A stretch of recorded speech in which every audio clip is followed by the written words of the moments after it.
if you just talk and say, yeah, speak your opinion, say your truth, stand up for what's right, what you truly believe in your heart of hearts that is right, and you don't do it when shit hits the fan, when it doesn't favor you, when the whole world is against you, you better stand on business.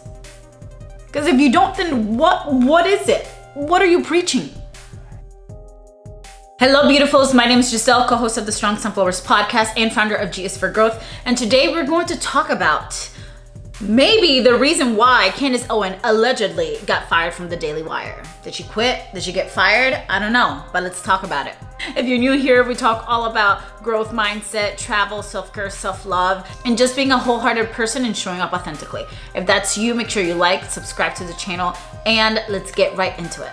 It bamboozles me that from all the crazy things deemed crazy by many that Candace Owens has said, from a shot in the dark and talking about the pharmaceutical industry, baby, huge, from her making a whole documentary about Black Lives Matter and debunking what we all were thinking, like this is such a great organization, how they were just taking all of our money for their own use. Crazy. Not only her being a Black conservative Republican voting for Trump and wearing White Lives Matter shirt at Kanye West's concert, baby, from so many fireable offenses that Candace could be a part of, this is what we choose. Okay, so allegedly Candace Owens got fired from the Daily Wire because she refuses to side with Israel in this whole Israel-Palestine war going on as of now. From me, mind you, I personally love Candace Owens and I love to see a strong woman. I may not agree with all her stands, but I love the way that she can articulate what she means, and then you take your own information from that, because I feel like a lot of the things can get clouded when we just focus on her political views. She has a lot of great information in her channel. So from a person that watches her videos regularly, I personally didn't see any like anti-Semitic rhetoric in her videos. She brought a lot of people from both sides. She brought people that were pro-Israel, and she also brought people that were pro-Palestine, and had an open conversation and just wanted her questions to be answered. Simple. She went on to saying that she has a lot of Jewish friends. She associates with a lot of Jewish people from when she was very young as well. Like, she has nothing against the Jewish community. AKA, she's not a Jewish hater. And I feel like it's crazy that we have to say that. And even though reportedly she had literally stated in her platforms multiple times, especially in her podcast here on YouTube, that she does not side with either Israel or Palestine, that she is pro-America and America first. And that's why she doesn't support us sending money to Israel for this war. Mind-blowing. We have so many problems in America. We gotta put America first. And yes, I think we can all agree with that, correct? Another thing that got people riled up is the tweet that she posted on her social media. She said, "No government anywhere has the right to commit genocide, ever. There's no justification for a genocide. I can't believe this even needs to be said or even considered the least bit controversial to state." Facts. I don't care what you think about Candace Owens, that is fact. Genocide is wrong in any levels of it, any level, and no matter who is doing it. I feel like as a minority, sometimes we always feel, again, like we're in the bottom and we're not heard, we are not spoken for. And I feel like a lot of these things are connected nowadays, especially with now we're talking about banning TikTok. There's a lot of news that they can't hide anymore because of the freedom of our speech online and social media, people showing their truth and what's really going on. You can't deny it. You can't deny what's going on. And a couple of things that I'm taking from this. I'm taking from this that the power is really coming from the top. And I don't just mean from like government. No, baby, this is bigger than government. Because anybody that says anything against what Israel is doing right now is being considered anti-Semitic. And I personally, I'm from Cuba. I feel like I'm all the minorities, right? I'm Cuban, I'm Hispanic, I'm black, I'm a woman. What else you want from me? And I've never heard this term before, anti-Semitic. So I Googled the word and it says anti-Semitic, hostile or prejudiced against Jewish people. How can you be prejudiced against Jewish people by saying genocide is wrong? If the shoe fits, fucking wear it. Like, what? What? And I feel like we need to make this very clear because it's very important that we separate Jewish people from the Israeli government. The government does not always reflect what the people want or how the people are. I remember when I was writing this video on my computer last night, I had so many things to say. Ooh, so many things to say. And it was hard to make this video now because I'm not going to say a lot of things that I wanted to say because it wouldn't have added value. It would have just added controversy and it would have given people the opportunity to take my words out of context, do what they want with it. And I'm not here for it. I feel like if you're going to share your opinion, it must bring value. And if it doesn't bring value, take it back and then share it in a way that it will bring value. Because at the end of the day, this is a very touchy subject and I want us to have emotional intelligence and really look at it not from a prejudice way, because obviously we don't hate Jews. And I just wanted us to have a safe space to be able to express ourselves and say our truth. When I was writing what I had to say, one of the things that popped up that I will share, and I wanted to take it back when I was learning about the Holocaust in school. It was very upsetting to me that the German people attacked the Jews and did those horrific things that they did to them during World War II. And it just made me sick to my stomach the more that I learned about the concentration camps and what really happened in there. And I remember watching the boy with the striped pajamas and it was just like so sad. I was so upset. And this is younger Giselle. And I was so upset and I was like, I will never go to Germany. Like, Germans are evil and I'm never going there. And I remember I had to sit myself down and I was like, Giselle, this happened many years ago, not even in my lifetime. And it was not the German people.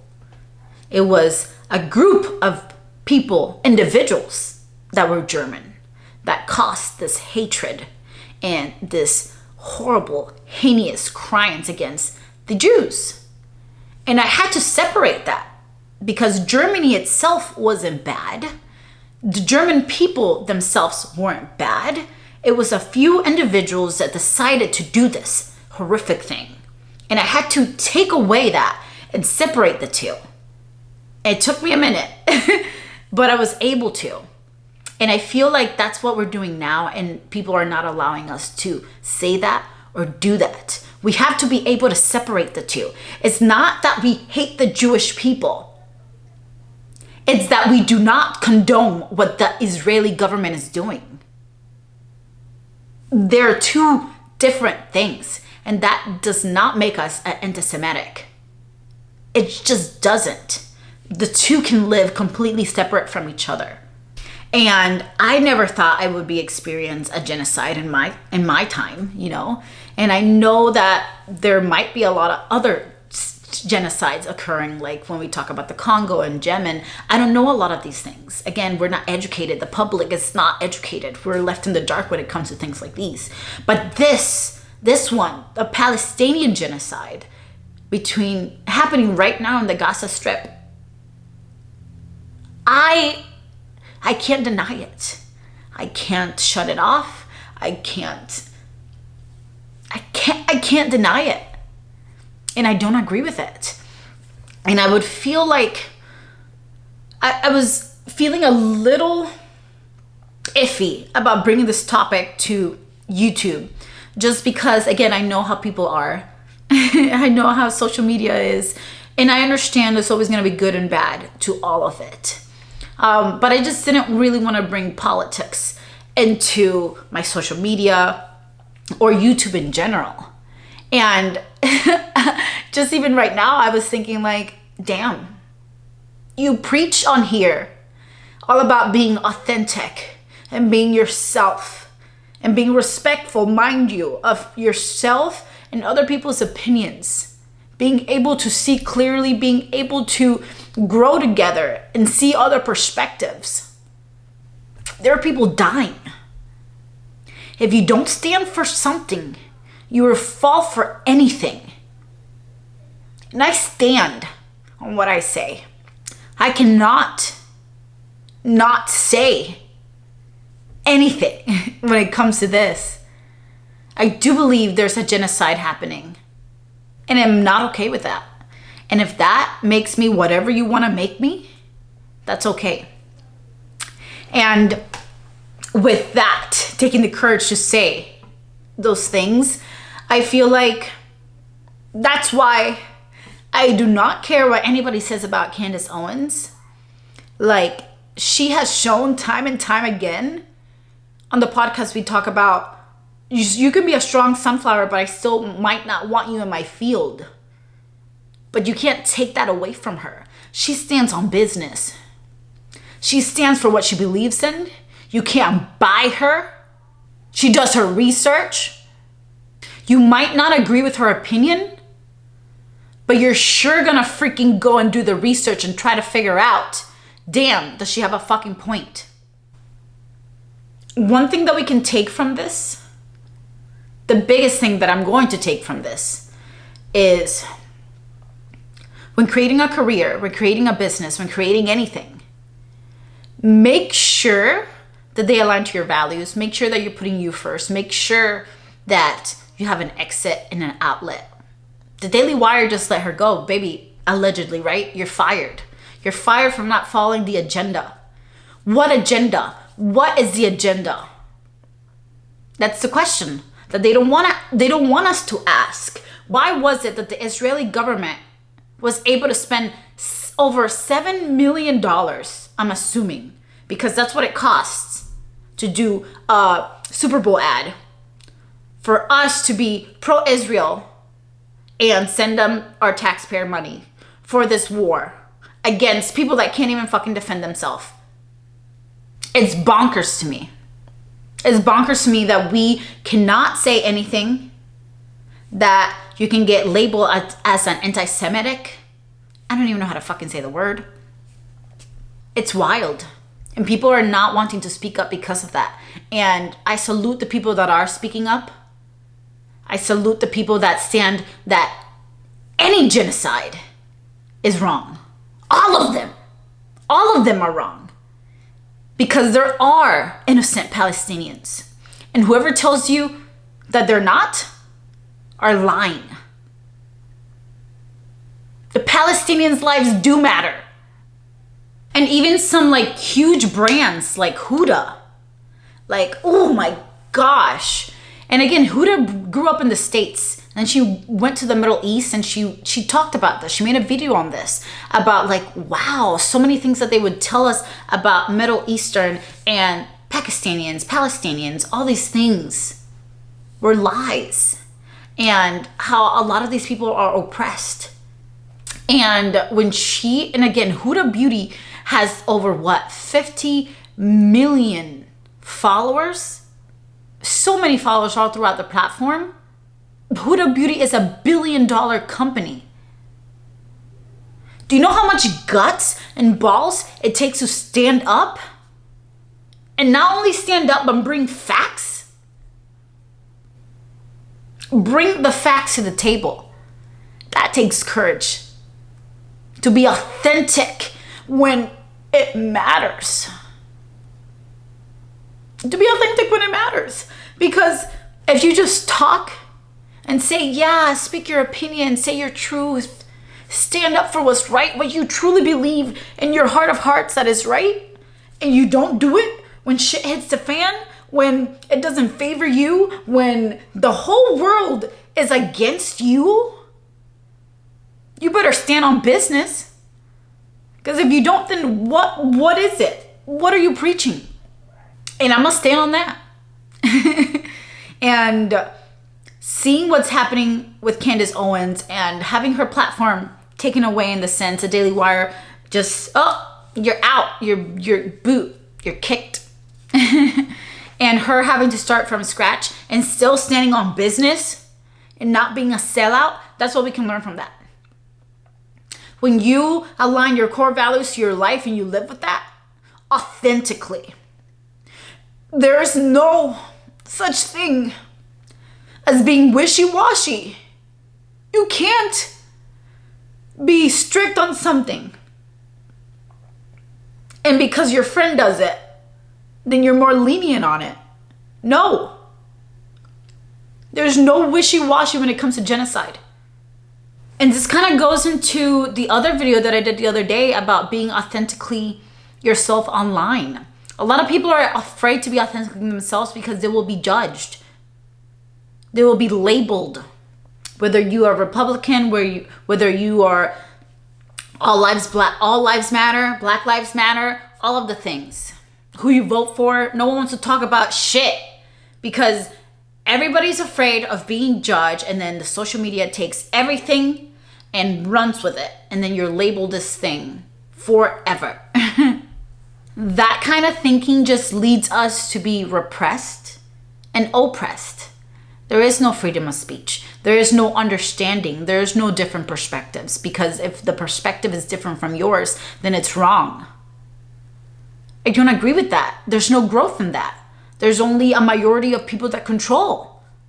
And nowadays, it's all about propaganda. Who controls the propaganda is who controls the minds. I hope that with this channel, I don't know what God has in store for me for this channel, but I truly just want people to be able to think for themselves. Do not let them silence you. Do not let them control you. Do not let them control your thoughts and the way you think. Think for yourself. So important. And if your opinion is different from someone else, search for understanding. Search for perspective. So with this video, I just want to say, like, whatever you believe in it. Have an open mind. Do not have hatred in your heart. But make sure that you seek information, that you seek knowledge. And that when you do have that knowledge, you act on it. And that and make sure that you have your level, right? Your values. To me, genocide will always be wrong, no matter who is doing it. Free Palestine till my last breath. Ciao.